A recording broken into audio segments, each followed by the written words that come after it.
dia. Vamos ficar de pé.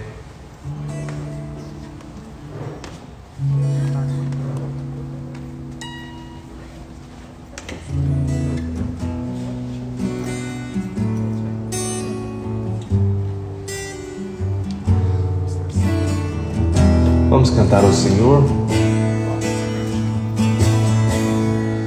É o único que é digno de receber a honra e a glória, a força e o poder. Ao Rei eterno e imortal, invisível, mas real, a Ele ministramos o louvor. Ao único que é digno de receber a honra e a glória, a força e o poder. Ao Rei eterno e imortal, invisível, mas real, a Ele ministramos o louvor. Coroamos a Ti, ó Rei Jesus. Coroamos a Ti, ó Rei Jesus. Adoramos o Teu nome, nos rendemos aos Teus pés,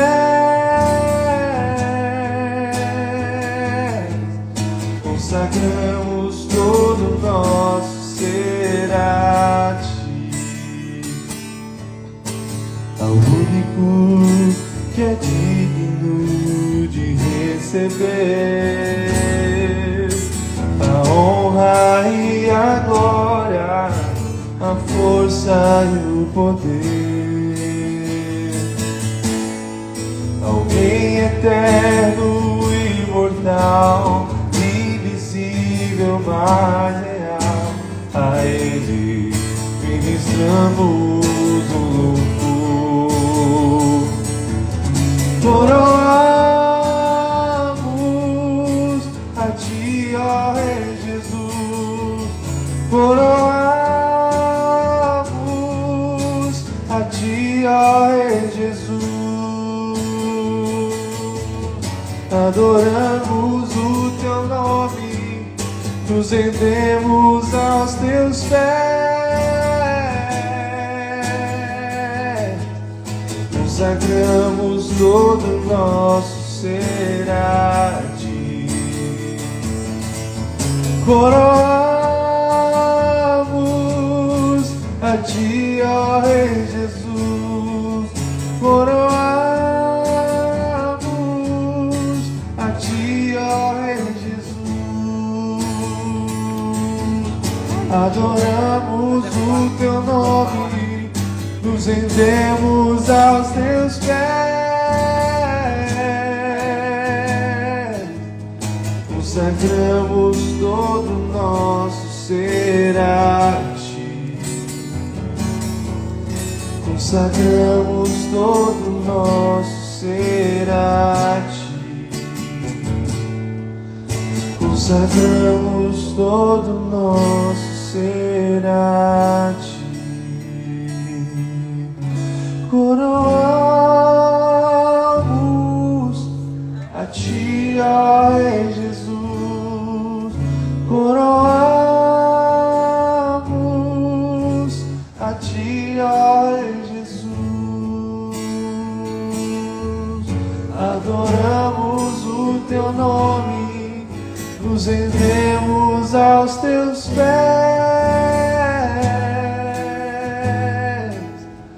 consagramos todo o nosso ser a Ti. Consagramos todo o nosso ser a Ti.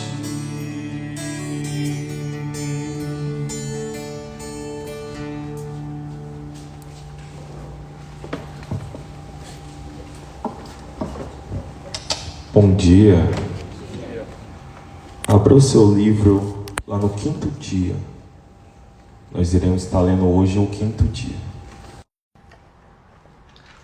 O tema é a ternura do noivo para com a sua amada. No livro de Cantares, ou Cântico dos Cânticos, temos a representação do amante e da amada. Temos Jesus, o noivo, e temos a noiva, a igreja. Logo no primeiro capítulo, você descobre que a noiva começa a falar primeiro.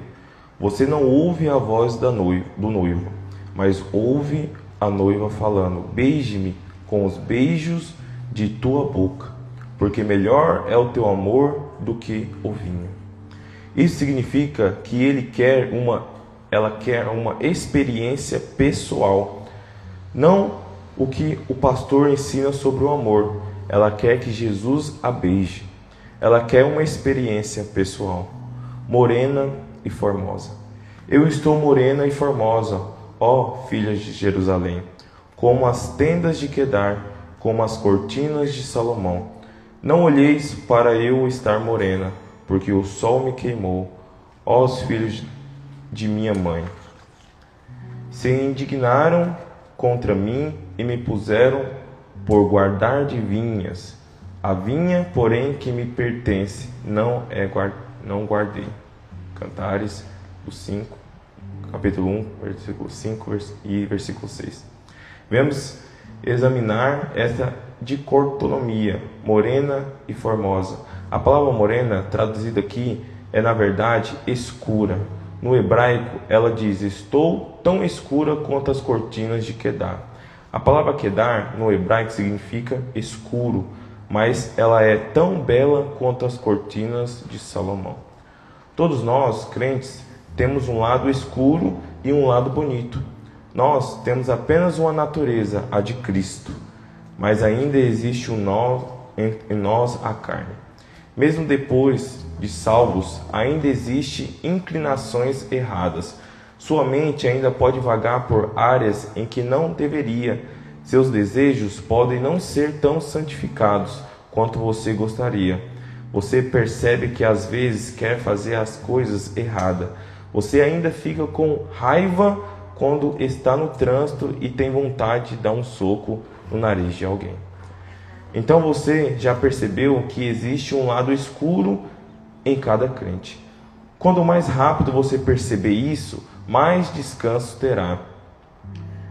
Em vez de tentar lutar contra esse lado negro, entenda isso: não é você, é a sua carne.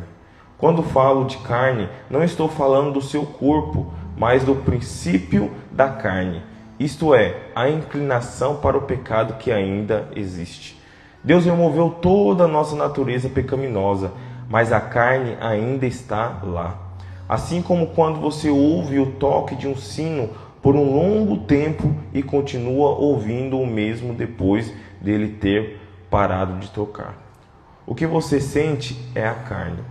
A realidade é que a natureza pecaminosa não existe mais, mas a carne são os padrões antigos de pensamentos, hábitos e costumes que despertam instintos e desejos em nosso corpo.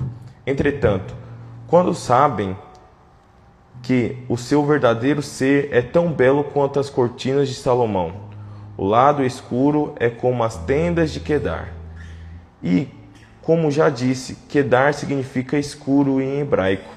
As tendas de Quedar são as tendas beduínas, feitas de pele de cabra. Quando você vai a Israel, vê muitas dessas tendas beduínas que são pretas. Elas representam o nosso pecado, a nossa carne. Ela diz: sou escura como as tendas de Quedar, mas sou bela como as cortinas de Salomão. Então, esta é a sua natureza. As cortinas de Salomão não indicam o templo de Salomão, mas elas foram desenhadas exatamente com as 4 cores do tabernáculo, mais as 4 figuras de animais. No entanto, eram maiores no templo de Salomão. O princípio, porém, é o mesmo. Quando se trata da sua carne, você percebe que ela é escura. Quando você vê o lado negro, você tenta tenta o seu melhor para corrigi-lo e fica desanimado, porque agora você é uma pessoa nascida de novo. Somente as pessoas que nasceram de novo ficam desanimadas quando veem essas coisas. Então, você não gosta desse seu aspecto, não é? E com as tendas de Quedar, tão bela como as cortinas de Salomão. Contudo, não se esqueça de que você também é tão bonito quanto as cortinas de Salomão. Essas cortinas tinham 4 cores e 4 animais, todos simbolizando Jesus Cristo. As 4 cores são os 4 evangelhos, nos quais você encontra Jesus Cristo revelado na Bíblia. A 4 representações de Jesus Cristo formam um quadro completo. Nas cortinas temos 4 cores: linho, que é branco, azul arroxeado, roxo e escarlate. Os 4 animais são as 4 faces dos querubins: leão, homem, boi e águia. Estas são as 4 faces de Jesus. No Evangelho de Mateus, Jesus é retratado como rei, e é por isso que existe uma genealogia, mas genealogia começa em Abraão e não é Adão. Por quê? Porque a promessa da realeza foi feita a Abraão. Assim, o Evangelho de Mateus representa Jesus como rei. Quem é o rei dos animais? O leão. Portanto, o leão é encontrado no Evangelho de Mateus. Jesus com cara de leão. A cor é púrpura, que era a cor da realeza. No Evangelho de Marcos, no capítulo 1, não há genealogia, mas começa dizendo que Jesus saiu das águas, batismais, e imediatamente fez isso, imediatamente fez aquilo e etc. No Evangelho de Marcos, Jesus é representado como um servo, simbolizando pelo boi. Um trabalhador incansável. Ele não se cansa de servir você. Ele sempre serve. Ele é forte para servir você. Qual é a cor desse servo? Vermelho escarlate. Ele veio e derramou o seu sangue, serviu você a ponto de derramar o seu sangue. O terceiro evangelho é o de Lucas. Em Lucas encontramos o uso frequente da expressão filho do homem, mais do que em qualquer outro evangelho. Por quê? Porque o evangelho de Lucas representa Jesus como um homem perfeito. Que cor o representa? O branco do linho. Por isso, apenas em Mateus e Lucas a genealogia de Jesus é mencionada, mas no evangelho de Lucas ela parte de Adão, porque isso demonstra que Jesus veio como homem, diferentemente da genealogia do evangelho de Mateus, e remonta a Abraão, já que o evangelho de Mateus representa Jesus como rei. O último evangelho é o de João. Como esse evangelho se abre diretamente do céu. No princípio era o Verbo, e o Verbo estava com Deus, e o Verbo era Deus, e o Verbo se fez carne e habitou entre nós. Que animal é esse do céu? A águia. Qual cor entre as 4 é aplicada agora? O azul, que aponta para o céu. Alguns estudiosos afirmam que a cor branca não existe porque não é mencionada explicitamente, mas apenas se refere ao material utilizado, o linho. Eu, porém, creio que também é uma cor. Enfim, temos o azul, roxo, vermelho. O azul é o céu, o vermelho escarlate é a terra. O nome Adão significa literalmente homem vermelho, em hebraico sangue vermelho. Jesus veio do azul celestial e tornou-se vermelho. Se você misturar o vermelho com o azul, que cor você obtém? O roxo, a cor da realeza.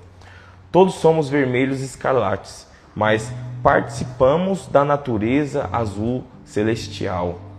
Nós também nos tornamos reis e sacerdotes. Todos nós somos da realeza. É um privilégio servir reis. Meu trabalho é vir aqui e proclamar aos reis. Esta é a academia dos reis. Não olhe para o eu estar morena. Embora diga que é tão bela quanto as cortinas de Salomão, apesar de ser escura como as tendas de Quedar, ela então acrescenta: não olheis para o eu estar morena. Então parece que ela está focada em sua consciência de pecado. Ela diz às pessoas: não olhem para ela, porque o sol a bronzeou. Ela diz: não olheis para o seu estar morena, porque o sol me queimou. O sol representa perseguição.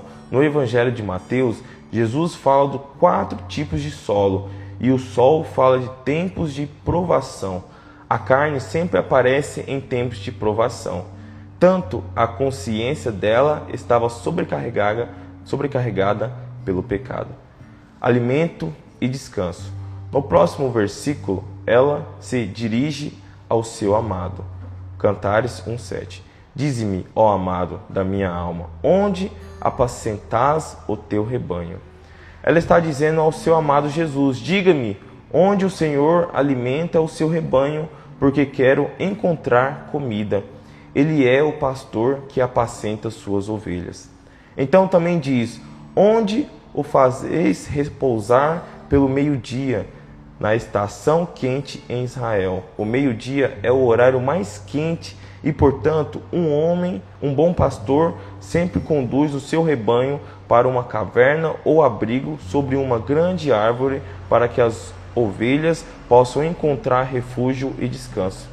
Então, ela diz ao Senhor: quer saber onde posso comer e onde posso descansar. Comida e descanso. Depois continua: para que não ande eu vagando junto ao rebanho aos teus companheiros, o mais formosa entre as mulheres. No capítulo 1, ela ainda não tinha ouvido a voz do noivo. Ainda não ouvimos a voz do noivo até agora. O versículo 8 é a primeira vez que o amado, ó noivo, responde: se tu não o sabes, ó mais formosa entre as mulheres. Na primeira expressão de Jesus nos cânticos de Salomão, ele chama a sua noiva de a mais formosa entre as mulheres. Ela está ciente de sua pecaminosidade, mas o Senhor está ciente da sua beleza. Assim que Jesus vê você hoje, o Senhor se tornou a sua justiça. Em Ezequiel 16, o Senhor fala de Jerusalém. Essa verdade pode ser aplicada a todos nós individualmente. Ezequiel capítulo 16, versículo 14.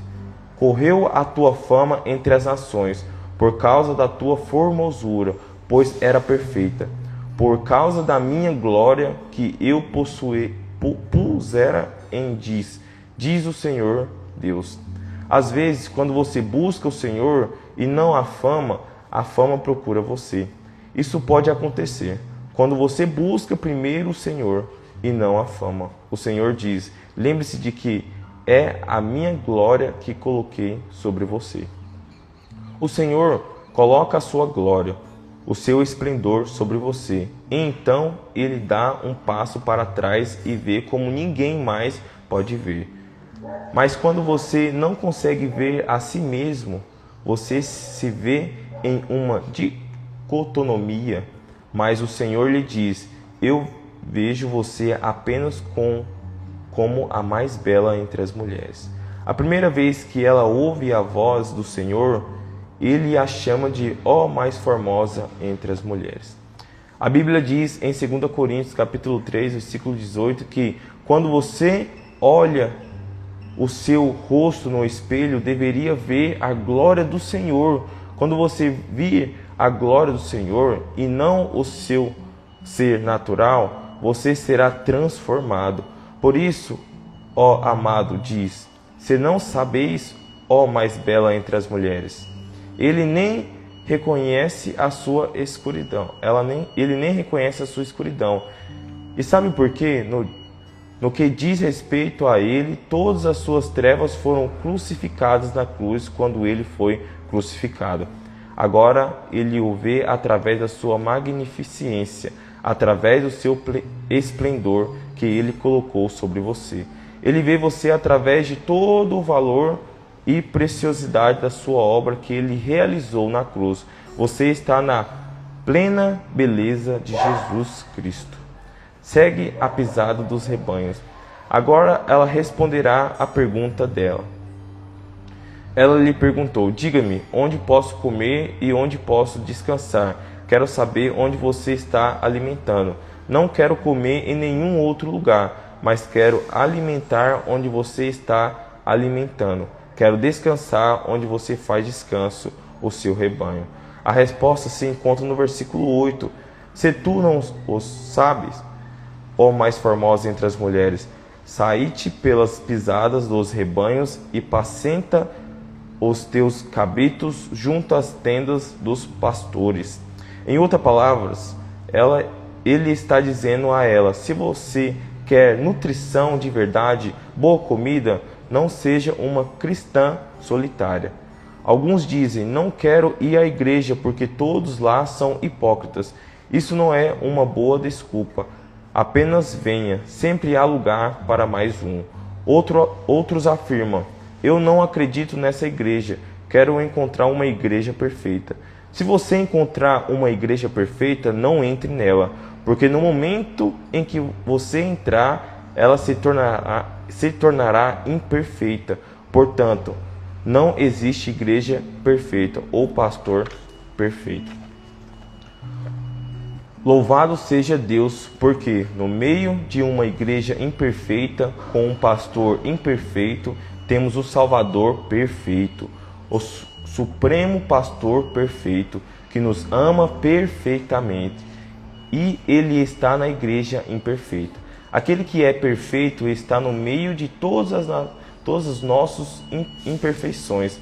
Não devemos contemplar as imperfeições uns dos outros, mas é nosso dever, pelo poder do Espírito Santo, contemplar Jesus e a sua perfeição no mundo que é imperfeito. Podemos encontrar forças e ser nutridos por aquele que é perfeito, cujo amor não pode decepcionar. Você pode beber dos poços deste mundo e pensar que encontrará alguém que o ame, mas não importa o quanto alguém ame você, ele ainda é humano e o decepcionará de alguma forma. Se não for agora, isso acontecerá no futuro.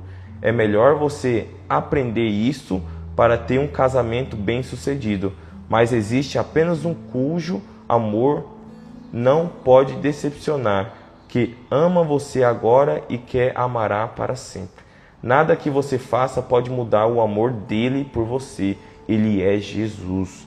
Há muita feiura neste mundo, há muita imperfeição, mas não quero viver reclamando. Preciso aceitar que ele e o mundo em que vivemos é um mundo caído. Mas sabe o que eu faço quando passo um tempo com Jesus? Meu homem interior é nutrido por aquele cuja pessoa é completamente encantadora. No momento, você vê-o perfeitamente como um homem dormindo no barco. Então vem a tempestade. Ele se levanta e declara: Shalom, paz. E a tempestade obedece e se acalma. Nesse momento você vê o leão, mansidão e majestade. Nós também devemos ter essas quatro faces. Quando o Senhor diz que colocou a sua glória e o seu esplendor sobre você, isso significa que você tem as quatro faces de Jesus. Quando enfrenta o diabo, você não pode ser um servo. Você não precisa dizer a ele: por favor, você pode se afastar dessa pessoa por um momento? Ela está sofrendo. Claro que não. Você deve ir contra o diabo como um leão, mas seja gentil com as pessoas, assim como Jesus. Essa é a verdadeira liderança. Você precisa ter essas quatro faces. Há um tempo para ser leão e há um tempo para ser gentil com as pessoas. Nos momentos de adoração, seja uma águia. Suba o mais alto que puder. Suba ao céu como Jesus, seu amado. Mas quando você descer, seja homem com sua esposa e seus filhos, seja um ser humano com sentimentos e afetos. É maravilhoso ver como Davi derrota o gigante Golias, mesmo ele sendo muito maior. Porém, quando se trata de rei Saul, que está bem na sua frente e dormindo, Davi se recusa a matá-lo. Davi foi gentil com o rei Saul, mas foi um leão para com Golias. Veja Sansão, ele poderia matar 1000 inimigos com a queixada de um jumento. E é aí que você pode ver a face do leão e da águia. No entanto, quando se tratou do seu próprio povo, que o amarrou com cordas para entregá-los aos filisteus, ele não lutou contra eles, antes foi tão dócil quanto um cordeiro. Devemos aprender que o poder de Deus nos deu e é contra o diabo e não contra as pessoas. A tenda dos pastores. No versículo 8, o Senhor manda que ela saia pelas pisadas do rebanho e apacente os cabritos junto às tendas dos pastores. Você reparou que tendas dos pastores está no plural? Ele não está mais se referindo a si mesmo aqui, mas aos seus pastores. Em outras palavras, ele está dizendo: se você quer boa comida, siga os passos das gerações que vieram antes de você. Siga as trilhas e vá até as tendas dos pastores. Você sabe o que são tendas de pastores? As igrejas locais. As tendas dos pastores são as igrejas. E é lá que você encontra o Senhor suprindo o seu rebanho. É lá que, quando bate o sol do meio-dia, quando as dificuldades são mais fortes, você encontra descanso. E é lá que você encontra comida boa, você encontra nutrição. A igreja é esse lugar. Até os nossos filhos, os nossos pequeninos, as vossas cabras serão alimentadas nas tendas dos pastores. Glória a Deus, aleluia. Aleluia, glória a Deus. Bom dia! Bom dia! Sextou? Aleluia. Fique de pé onde você está. Nós vamos orar hoje, mas nós vamos orar de maneira diferente. Quero pedir para você pegar suas fichas, pegar suas 3 fichas aí. Segura na sua mão, nós vamos cantar orando hoje, orar cantando hoje, sabe? Essa música que nós estamos aprendendo ela, tem uma letra tão linda, né? O Senhor já tem o socorro, Ele tem tudo que você precisa, Ele tem um caminho aberto no meio das águas. Sabe, quando o povo de Israel chegou diante do Mar Vermelho, eu tive a oportunidade de ir lá, não é um canal muito pequeno não é um negócio que você consegue enxergar a outra margem do outro lado não. Quando eles chegaram ali, que eles não puderam atravessar, e o exército de Faraó veio atrás, e eles clamaram ao Senhor. Quando Moisés clamou, Deus falou para Moisés marchar. Deus já tinha aberto um caminho no meio do mar, porque Deus é assim. Deus abre caminho aonde não há caminho. Às vezes você está orando por uma situação e você não vê saída. Você olha e fala, não tem jeito, não tem saída. Para a esquerda não tem saída, para a direita não tem saída, atrás vem o exército inimigo e na frente tem o mar, não tem jeito, nós vamos morrer, é o meu fim. De repente Deus abre um caminho. Essa música fala disso, sabe? Ele já tem um caminho aberto pelo mar, amém? Aquele que derruba muralhas, sabe?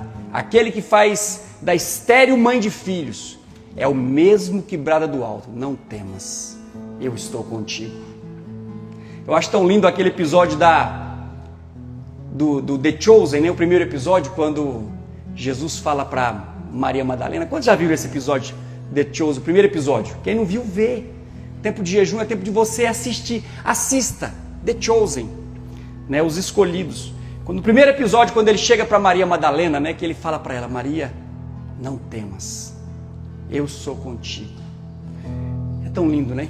O Senhor é conosco. Amém? Vamos cantar, Murilo?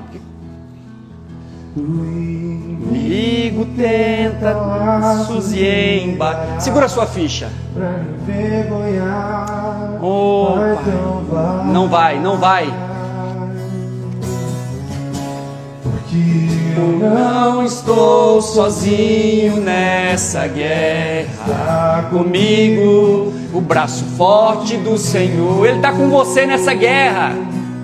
Aquele Que acalma o vento, aquele que aquieta o mar, tira a força do fogo, faz o leão jejuar. Deus que Derruba muralhas, mistério faz mãe de filhos.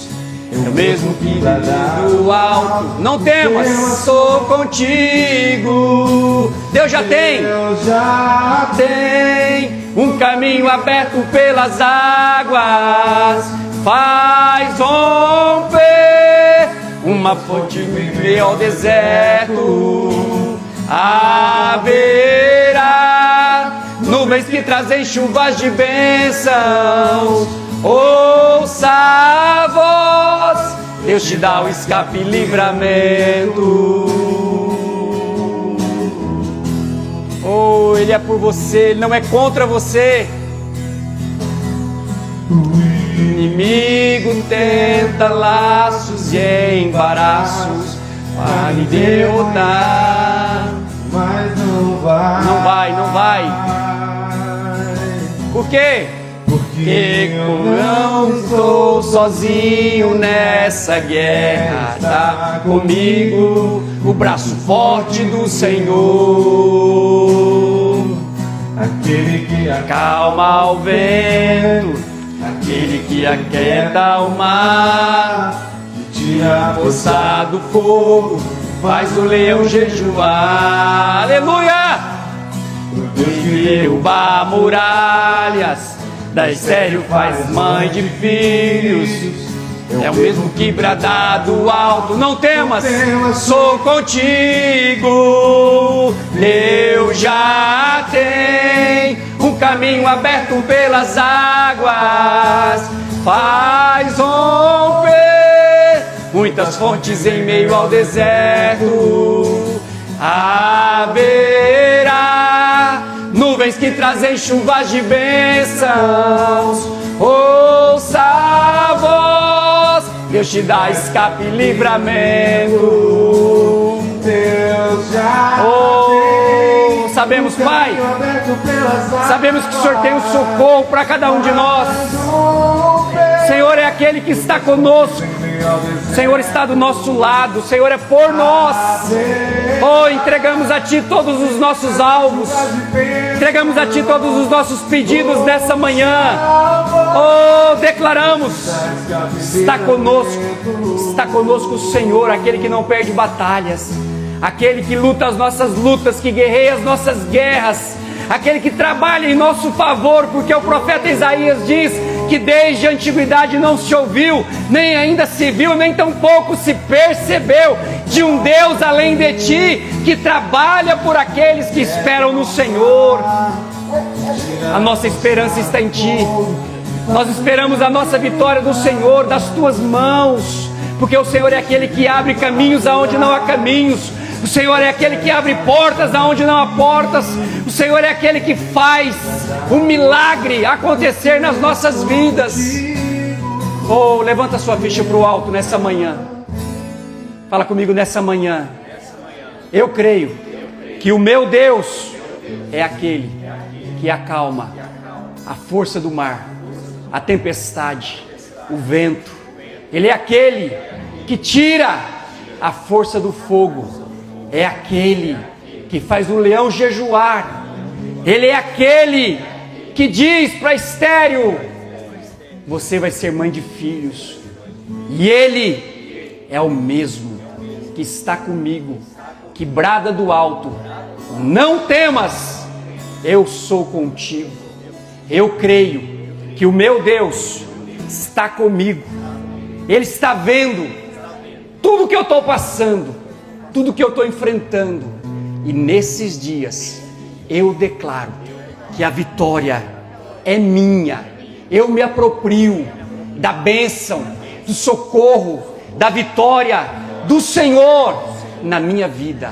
Por isso, nessa manhã de sexta-feira, eu entrego nas mãos do Senhor a minha vida, a minha casa, a minha família, os meus problemas, as minhas dificuldades. Eu entrego tudo nas mãos dele. E nessa manhã eu decido descansar, porque ele é comigo. Aleluia. Amém? Faça isso. Faça esse exercício de fé. Ore e descanse. Deus só trabalha se você descansar. Enquanto você está agoniado, Ele não trabalha. Sabe? Eu tenho aprendido a descansar no Senhor. Tem hora que chega cada notícia, sabe? E más notícias, às vezes, não passam de notícias. Às vezes chega para você, olha, vai acontecer isso. Aí você fica já preocupado. Mas lá na frente você vai ver que não era aquilo. Aquilo era só uma notícia. Era só uma notícia. Então não temas, o Senhor é contigo. Ele vai te guardar, te abençoar, te proteger, te livrar, te prosperar, abrir portas, trazer o socorro, trazer o sustento para a sua vida. Amém? Que você tenha uma sexta-feira abençoada, um final de semana abençoado. Continue firme no seu jejum. Nós estamos aqui firmes, né? Passamos a primeira semana útil de certa forma, né? E vem mais 2 pela frente, em nome de Jesus. E o Senhor é conosco. Serão 21 dias na presença do Senhor, contemplando Ele, sendo transformado por Ele. Amém? Se o Senhor é por nós, Deus abençoe você, em nome de Jesus, nessa manhã. Valeu, Murilo. Deu certo.